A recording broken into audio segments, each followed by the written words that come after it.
priča za laku noć.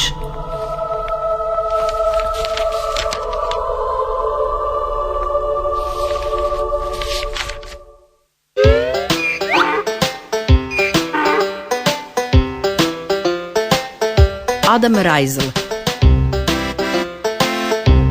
Igra skrivača.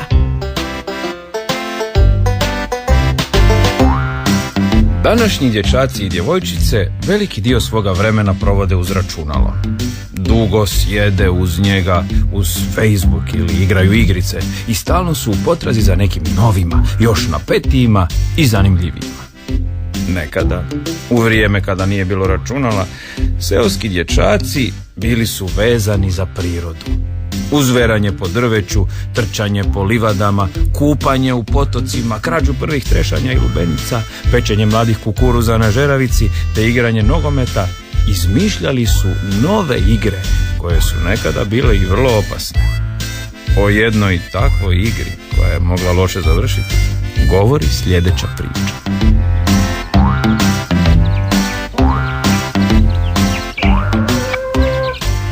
Dječaci su svakog ljetnog predvečerja nakon brojnih odigranih nogometnih utakmica, beranja na stabla ili odlaska u prve trešnje započinjali uobičajenu igru skrivača. Pobjednik je bio onaj kojega nismo mogli dugo naći sve dok nas ne bi iznenadio povikom s vrha stabla iz gustih krošnja ili iza nekog starog plota.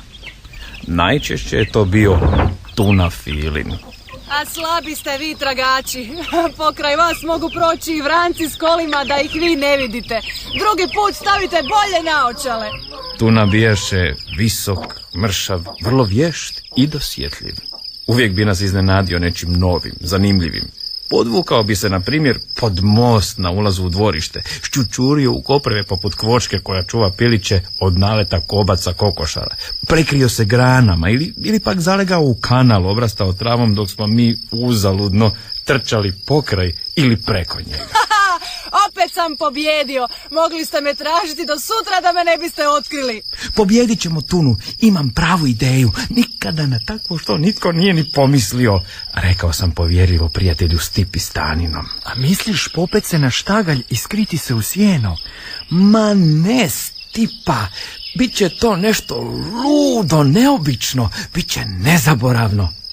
A o mojoj ideji svi će dječaci danima zadivljeno pričati, a i Tuna će morati priznati da je pobijeđen. Dobro, Tišljeru, vidjet ćemo kakvu si to varku smislio. A samo pazi da ne bude po onoj narodnoj varka malog Marka, a ti da padneš trešnje i slomiš nogu. A onda već znaš što će slijediti. Tuna će te tjednima ismijavat ne samo pred dječacima, nego i pred djevojčicama.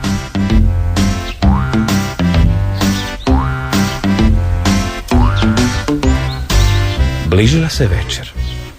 Vrapci se uvlačili u svoja gnijezda ispod strehe. Sunce se spuštalo prema zapadu i lipovačkoj šumi. I kokoši su se dremljivo pripremale da se po ljestvama popnu na dud gdje su spavale. Tu ih ni najmudrija ni najgladnija Lija nije mogla dohvatiti. Prihvaćam, Tišljeru, da ti pomognem u ostvarenju te tvoje prave lude ideje. Dobro, vidjet ću što si to tako mudro smislio. Igra skrivača će uskoro početi. Svi su dečki bili na okupu. Tuna će prvi stati pokraj stabla višnje, nasloniti se na njega, oči prekriti dlanovima i brojiti.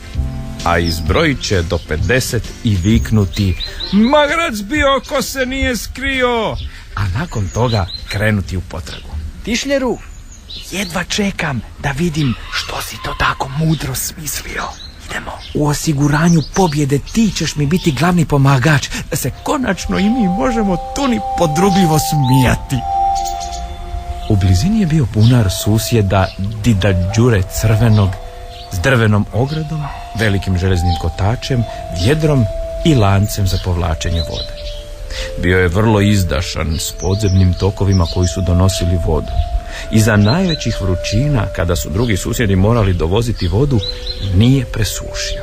Uvijek bi noću došlo toliko vode koliko je danju nagrabio za konje, krave i ožednjele svinje koje su se hladile u bari, u blatu. Ideja je zapravo bila jednostavna. Ja ću stati na ogradu bunara, ući u vjedro kojim Dida Đuro Crveni grabi vodu, uhvatit ću se za lanac, a Stipa će me polako uz pomoć velikoga željeznog kotača spuštati u dubinu bunara. Kad poviknem stop, Stipa će lancem i kukom zakvačiti veliki kotač da se ne mogu dublje spustiti i tako upasti u vodu. Igra je počela. Uzverao sam se na ogradu bunara, uvukao se u prazno vjedro i šapnuo: Stipa, može, sad me polako spuštaj. Kad budem u blizini vode, viknut ću ti da staneš. Upravo je tako i bilo. Čučnuo sam u vjedro, uhvatio se za lanac, Stipa je otkvačio kotač, polako ga okretao i lagano me spuštao. Kad sam došao blizu vode, povikao sam: Stipa, dobro je, dosta je, sada se ti skri, ali kad igra završi, kad tuna prizna poraz, dođi po mene. Povikao sam. Stipa je lancem i željeznom svinutom kvakom učvrstio kotač i otrčao. U bunaru sam ostao sam.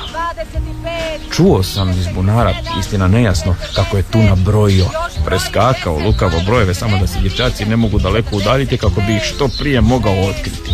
Sve glasnije vikao: 9, 50, ide, magarac bio ko se nije skrio. Dečke oko sebe tuna je ubrzo pronašao iza stabla krušaka, na stablu višnje, iza stoga sjena, u grmu lješnjaka. No mene nije mogao otkriti. 3 puta je prošao pokraj bunara, a da nije niti zavirio unutra. Na bunar nije niti pomišljao, jer su stari uvijek govorili da gledanje unutra nije dobro, jer je dolje baba Roga koja kupi djecu, a pomaže joj i djed Rogan. I kad je tuna već bio umoran i razočaran od uzaludnog traganja, iznenada se pojavio dida Đuro crveni s praznim vjedrom. Došao je po vodu koju će uliti kravama u korito. Cijeli je dan bio sparan i vruć i stoka je ožednila. Otkopčao je lanac, kotač se pokrenuo, no dida Đuro se iznenadio. Mračinu ti, šta je ovo? Prazna kanta nikad nije bila tako teška. A možda je zapela za ciglu. Na moju sreću počeo je povlačiti vjedro gore, a ja sam prestrašen šutio. A što ako vjedro iznenada pusti? Završit ću u vodi na dnu bunara. Potpuno sam se oznojio. Dida Đuro, ja sam! Povikao sam kad sam ugledao susjedovo crveno lice iznad ograde. Mračinu ti, tišleru! Pa što ti radiš u bunaru? Pa mogu si nastradat. Odakle ti taka luda i opasna ideja? Igra skrivača, dodao sam kad me dida Đuro uhvatio za ruke i izvukao iz bunara. Kako si ušao? Sam. Izmišljaš, ma ne bi ti to mogao sam napraviti, neko ti je pomogao. Neko te morao spustit. Tipa stanin. A tako? Rešit ću mu materi koja će ga po turu isprašiti da se više nikada neće sjetiti tako šta napraviti. A reći ću i tvom ocu, Martinu, kako se skrivaš po bunarima. No glavu si mogu izgubiti. Šta, mračinu ti tvoju, da sam kantu s tobom spustio u vodu do dna? Mogu si se, sinko, utopiti. Pa, dida Đuro, nemojte reći tati. Mračinu ti, to nije igra, to je ludorija. A vam bi moglo svašta pasti na pamet. Ti bi se popeo i na vrh zvonika. Dida Đuro je mom ocu sve rekao još iste večeri. Zato ga je otac Martin nagradio starom šljivovicom. Kakva je bila očeva isplata za moju neobičnu i opasnu ideju, pred vama ću prešutjeti. Ali od tada sam svaki bunar obilazio u velikome luku. Igre skrivača smo zaboravili. Nogomet je postajao sve popularniji. Bilo je to, dragi moji, za večeras toliko. Igrajte igrice, sjedite uz računalo, uz Facebook, ali nekada otiđite i u prirodu. Ona vas zove. No ondje se ipak čuvajte opasnih igara, jer kad si mlad, svakakve ideje roje se u glavi.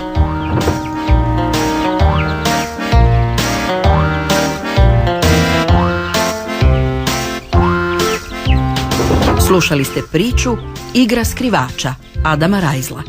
Sudjelovali su Dražen Bratulić, Pero Juričić, Tomislav Krstanović i Maja Katić. Glazbena urednica Adriana Kramarić. Ton majstor Marija Pečnik-Kvesić. Redateljica Jasna Mesarić. Urednica Mejra Vindakijević. Program za djecu Hrvatskoga radija.